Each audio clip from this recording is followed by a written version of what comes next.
This is actually take two. Take two on a video I'm attempting to do. And I'm ragging on a really terrific person. Why would I rag on somebody that I like? And I'm going to explain that now. Why would I rag on somebody I like? I'll let you listen to a little bit of this audio clip. Paul Kennedy does Ideas series in Canada on CBC, 9 o'clock at night. Ideas. Here we go. I want to get you to reflect on something that you called yourself, and in the context of all these people who you quote and admire. You call yourself a jazz man in the world of ideas. What do you mean? Well, I think when it comes to how do we respond to catastrophe, that's the fundamental question. Do you respond with critical reflection, compassion, courageous action, or do you respond with callousness, indifference, dogmatic thinking, and very, very tribalistic orientation? And when it comes to the black musical tradition had to deal with catastrophe of slavery, Jim Crow, Jane Crow, being hated, haunted. And the response is Love Supreme of John Coltrane, the love ethic of a James Baldwin, or Marvin Gaye's What's Going On, or Nina Simone, or Mary Lou Williams. That is precisely what is most needed, because the whole planet has the blues. The whole planet has the blues. Interjection, just briefly interjecting. The idea that he's identified artists, people that actually transmitted a spirit in their work that rallied people to demand change. It rallied people. It created spirit. These artists he mentions didn't tell you what was going on. They created a spirit in their work that made you feel what it is that we're going through. They didn't document. And there are certain restrictions in, I suppose, when you're writing, there are certain restrictions in writing. There's music is an incredibly direct medium to transmit this feeling of what it is that is required inside all of us. And I'll keep going for a bit more. And if you have a tradition of a people wrestling with the blues and their response to catastrophe is going to be critical reflection, love, compassion, and courage, that's what we need. And when I say I'm a jazz man in the life of the mind, a blues man in the world of ideas, all I'm saying is I'm a small part of that great tradition, and it's not in any way a black thing. You get it, Rabbi Abraham Joshua Heschel. You get it in George Gershwin. You get it in Stephen Sondheim. You get He's it in inclusive. Margaret He's Atwood. including. All of them dealing with catastrophic consciousness. How do you generate some kind of love and connection with others mediated by kindness, sweetness, and gentleness? It's a human thing. But I think the black musical tradition is able to bring it together in such a powerful way. And it's not just cerebral, it's visceral. You got to make it a habit of heart and mind and soul. And to be a part of this tradition, for me, is one of the great honors. And I choose, of course, I consent to be a part of the tradition. Dr. West, how do you maintain your faith that things can get better?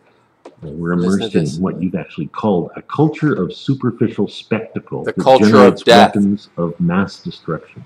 That's a pretty bleak view. Where do you find your hope? Well, I mean, one, I don't think hope is predicated on the future getting better. That's the difference between hope and optimism. You see, I come from a people terrorized for 400 years, traumatized 400 years, stigma. Keep this in mind.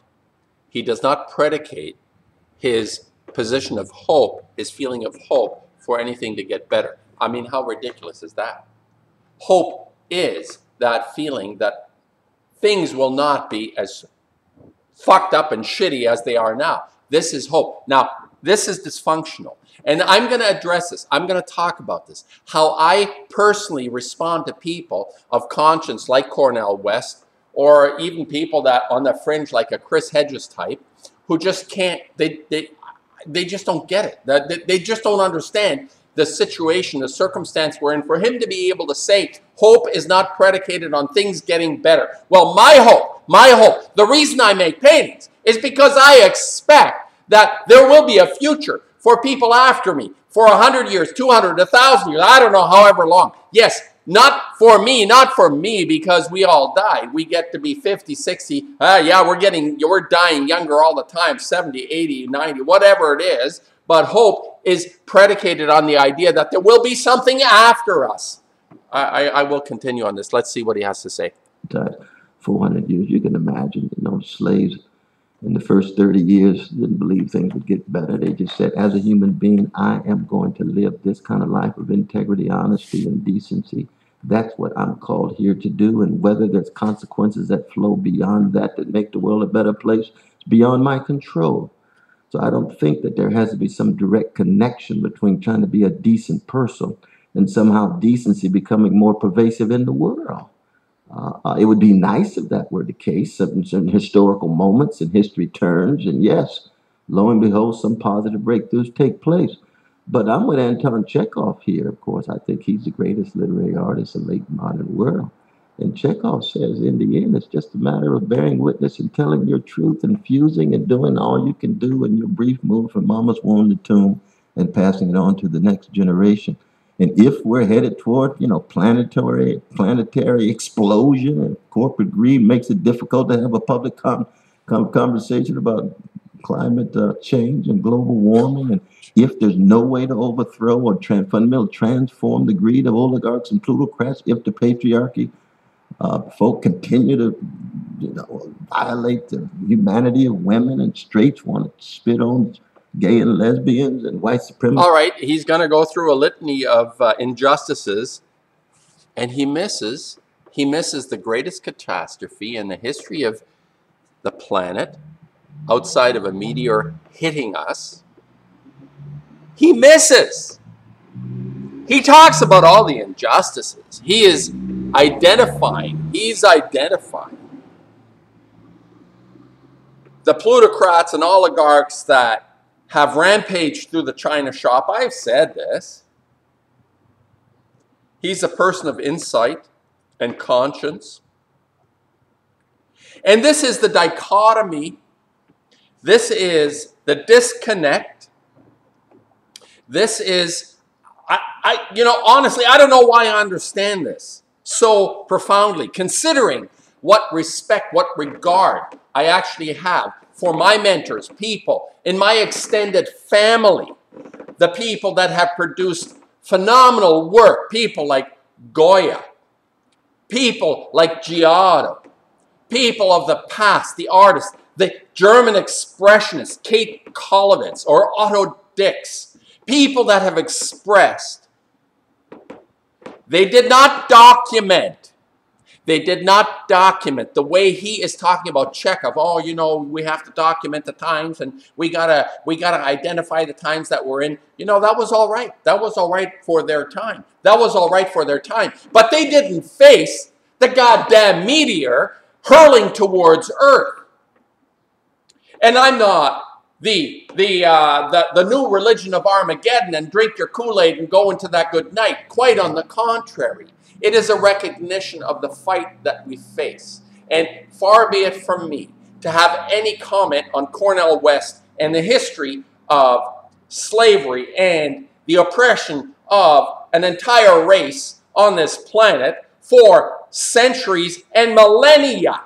The Muslim slave trade, the white slave trade. This has been in the continuum of oppression and injustice through history. You can pick on this, but there is a big difference now, because we face the greatest injustice ever committed against not a race, but life. Life on this planet. The greatest injustice is against all of life on this planet. Now, Cornel West, recently in Winnipeg, giving his lecture, talking beautifully. I can see how his students would be enthralled and inspired by this person of insight and understanding. But what does he not understand about the time that we're in? You see, you can rely on Martin Luther, you can rely on all the activists in the past that were dealing with an age that would actually be eclipsed by the next age. But we are in the age of fission. We do not have a next age if the age of fission comes to completion. This is my gig. This is my YouTube. This is my painting. This is why I have hope. Not because I think it's not gonna continue. I have hope because I actually feel inside myself that through my own energy, my own determination, the way Cornel feels his own determination, his energy, whatever that might be, that things aren't going to end with him, that there will be something other than him or Chris Hedges or all these great acolytes of brilliance and magnificence on our planet. We need to attach ourselves not to understanding, but to feeling. Now, he is expressing exactly what I'm saying, but he misses the root of where that expression should come from. And you can pick your fight. I've said all along, you can pick your fight, do your fight, whatever your fight might be, and follow that fight. But if somebody on the forefront of this awareness of that, we need to be in touch with documenting our age. What is our age? He's talking about what age we are in. And if he misses the age of fission, this isn't because I say, oh, I want it to be the age of fission. No, this is the nuclear destruction that we face from Fukushima, as the Japanese say. I've been hammered on this over and over again. You can't even say the word right. Well, you get stuck on your words and on your presentations and your etiquette and your decorations. I'm not about decorating. No news is good news. Yes, you people of no news is good news. Go wherever you want to go. This is about, as Cornel, as he says, it's about hope, but hope is predicated on actually feeling there is something after you, after me.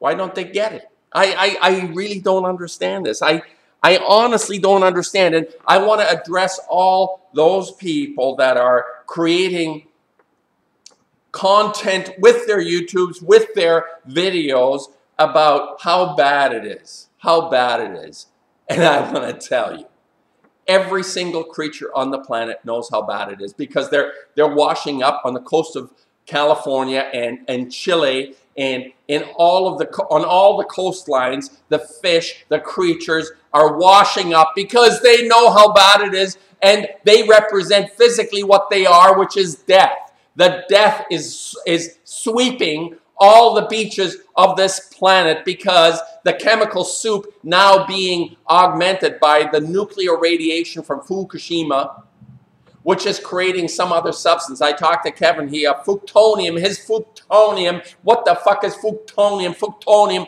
is a flesh-eating disease in the ocean. It's getting new versions of itself every day, probably, as these elements mix with each other. We are in such dire straits, and people like Cornel West, Chris Hedges, intellectuals, people who are quoting all the great, magnificent artists in the past, who have given them permission. Cornel West has the permission to actually speak out on Fukushima, but he doesn't do it. Why doesn't he do it? Because he prefers to keep his head in the sand for whatever reason, and people say, oh, you're so fucking magnificent. Well, go fuck you, Cornel West and Chris Hedges, unless you actually address the times we're in and create the spirit to transition. To all the people that listen to you, to all the people that are involved with your passion, with your art. And this is, that's my gig, and take two. You heard him, and this is so demented and disconnected with all the insight to be able to say hope is not predicated on something actually changing. Oh my God. Oh man. I mean, what can I say? This is an insightful human being that has capitulated, and I'm not going to join. I'm not, as Kevin says, I'm not going on the boxcar. This buddy, you know, whatever. I don't care if he's black, green, yellow, red, whatever. I don't care. He's ready. In this interview, in this lecture he did, he said, yeah, I'll go on the boxcar. I'll go on the boxcar. Are you going to go on the goddamn boxcar? And it's not about the information. People, you all know what we're in. We all know. Every creature on this planet knows how bloody dire our situation is right now. Every single creature. And we're going to hide behind a war. We're going to hide behind a Ukraine-Russia confrontation. It's escalating. It's escalating. Ferdinand murdered by some fanatic who gave reason to create World War I. We've been in World War III since 1938 when they invented plutonium-94. I have been saying this. We have been in a world war, and the war we're fighting is not against our brothers and sisters, but against an element. It's a nuclear element. It is thousands of nuclear elements that are destroying all life on this planet. And the Cornel West and the Chris Hedges and all the media and everyone is just completely saying there is no hope. They say, I hope, but there is no hope because hope is predicated on us getting through this shit, and we need to have the spirit in us to carry this through, whichever way we can.